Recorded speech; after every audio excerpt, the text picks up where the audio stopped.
kung titingnan ninyo yung listahan, ay hindi siya, hindi siya considered na kasama doon. Pero kaya nga kailangan mo ng utilization and accomplishment report. Baka naman merong mabuting dahilan that consists with the confidential funds, the usage of the same, or yung intelligence fund, dun nila yon. Kasi sa ngayon, alam niyo, nagsispekulate tayo di ba? At tinatanong niyo, attorney, anong palagay mo? Palagay mo ba ganito? Kasi tandaan mo, nagpipresenta pa lang ngayon ang prosecution. Di ba? Bibigyan ng pagkakataon ng depensa. Tingnan natin kung ano sasabihin nila. Tingnan natin kung ma-justify nila yan.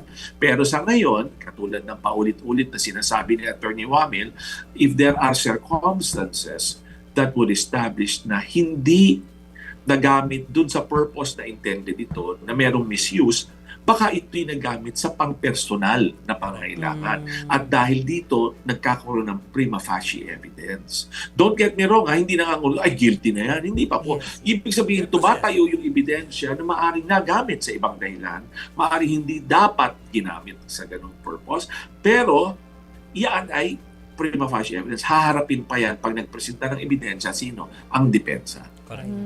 Attorney, si Chicky Verhel po ito. Good evening hi, sa iyo. Chicky. Oo. Si Senator Joel Villanueva may pinoint out kanina, no. Sabi niya, kulang kasi itong mga hinihingi ng korte o ng prosecution, no, na mga accomplishment report, mga liquidation hinihingi ng korte.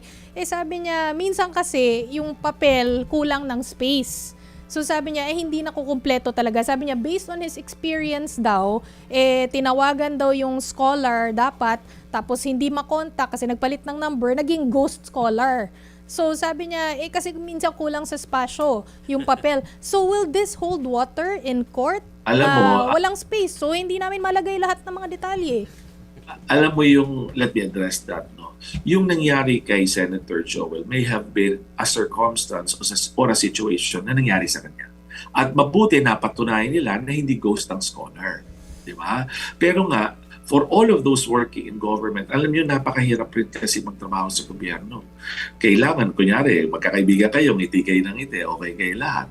Pero pag binusisi yan, pag butas yan, kita niyo nangyayari. Kaya kailangan, pagpapasok ka sa gobyerno, handa kang detalye ng bawat bagay. Kasi nga, hindi mo alam kung kailan yan tatanungin Hindi mo alam kung kailan mag-a-arise yung question na yan. So, I think that is something that those who are in government will have to really look into. Yes. So, ready ka dapat sa impormasyon. If you need to ask for more paper, you ask for more paper. Yes.